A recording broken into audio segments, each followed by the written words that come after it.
मुझे खुशी है इस बात की कि 2026 नीट का पेपर लीक हुआ, लेकिन दोषियों को पकड़ लिया गया। अब आप खुद सोचिए कि ज़्यादा बुरा क्या हो सकता है। आपके साथ में कोई स्कैम होता है और उसके दोषियों को पकड़ लिया जाए, आपको पता चल जाए स्कैम के बारे में, या फिर आपके साथ कोई स्कैम होता है और आपको लाइफ टाइम उसके बारे में पता ही ना चले। जी हाँ, जिन दोषियों को 2026 नीट एग्ज़ाम लीक करने के मामले में पकड़ा गया है, उन्हीं के परिवार के 5 बच्चे 2025 में नीट में सिलेक्ट हुए। और उससे जब राजस्थान पुलिस ने जाँच की, जयपुर पुलिस ने जाँच की, तो पता चला कि ये पहले भी 2025 में भी पेपर को लीक कर चुके हैं। तो अब आप खुद सोचिए, 2025 के जो एस्पिरेंट थे, जो 20-25 लाख बच्चों ने जो एग्ज़ाम दिया था, उनके ऊपर क्या बीत रही होगी। उन्हें तो कभी इस स्कैम के बारे में पता भी नहीं चलता, और ना जाने ऐसे कितने ही पेपर भारत में लीक हुए होंगे जिनके बारे में किसी को खबर तक नहीं है। इसका रीज़न क्या है? इसका रीज़न हमें समझना पड़ेगा।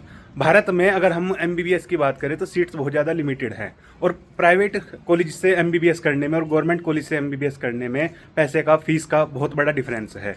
जहां गवर्नमेंट में 5 से 10 लाख में MBBS कंप्लीट हो जाती है, वहीं प्राइवेट में यह नंबर 50 लाख से लेके 1 करोड़ तक, और कई जगह पे तो 1.5 करोड़ तक सीट में भी बिकती है। तो ऐसे में पेरेंट्स सोचते हैं कि अगर 10-15 लाख खर्च करके भी उन्हें कहीं से पेपर मिल जाए और उनके बच्चे का सिलेक्शन हो जाए तो वह चीज़ ज़्यादा बेहतर है। ऐसा नहीं है कि गवर्नमेंट ने इसको सोल्व करने के लिए कोई कदम नहीं उठाया। अगर हम बात करें वर्तमान में जो डिसीजन लिए गए हैं, 2014 में भारत में 51,000 MBBS की सीट्स थी, जो 2026 में 1,37,000 से भी ज़्यादा है। इसी के साथ में एग्ज़ाम भी एक गवर्नमेंट ने इंट्रोड्यूस किया था, जो नेक्स्ट के नाम से है, नेशनल एग्जिट टेस्ट। उसमें यह था कि कोई अगर MBBS इंडिया से करता है या बाहर से करता है, तो उसको भी ये जो नेक्स्ट एग्ज़ाम है, ये वाला एग्ज़ाम क्लियर करना पड़ेगा, उसके बाद ही वो अपनी प्रैक्टिस कर सकता है। तो यह कुछ जो डिसीजन थे गवर्नमेंट ने लिए थे। लेकिन 100 करोड़ की जनसंख्या वाला देश, जिसमें 100 करोड़ क्या, अब तो 150 करोड़ हमारी जनसंख्या हो गई है, वहाँ पे क्या 1,37,000 सीट्स बहुत है हमारे लिए? क्या काफ़ी है हमारे लिए? नहीं।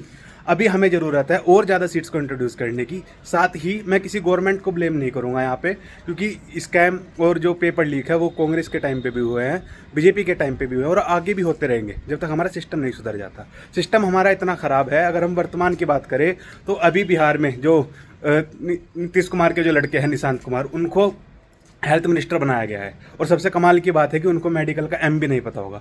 वो अपने आप को सॉफ्टवेयर इंजीनियर बताते हैं, जो उनकी पढ़ाई है वो भी नहीं पता उन्होंने की है या नहीं, पर उनका जो दर्ज है रिकॉर्ड में, वो एक सॉफ्टवेयर इंजीनियर है।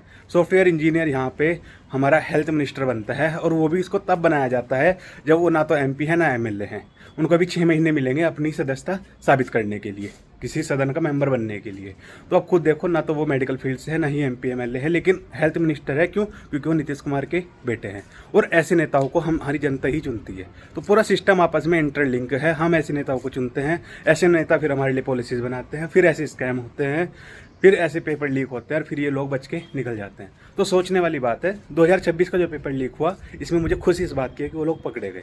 तो दोबारा एग्ज़ाम होगा, दोबारा शायद पेपर लीक ना हो और ये बच्चे जो है उनका भविष्य बच जाए। लेकिन 2025 का क्या? ऐसे 2024, 2023, 2022 जिनका नहीं अखबार में आया, जिनका नहीं पता चला, उनका क्या? उनके साथ तो धोखा हुआ है ना। तो इस वीडियो को शेयर जरूर करना अगर आपको मेरी बात क्लिक की हो।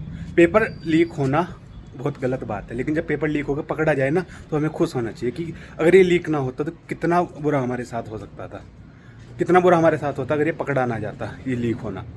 ऐसे लोग हमारा इलाज करते जो पैसे देके जिन्होंने पेपर खरीदा है और वो डॉक्टर बने हैं।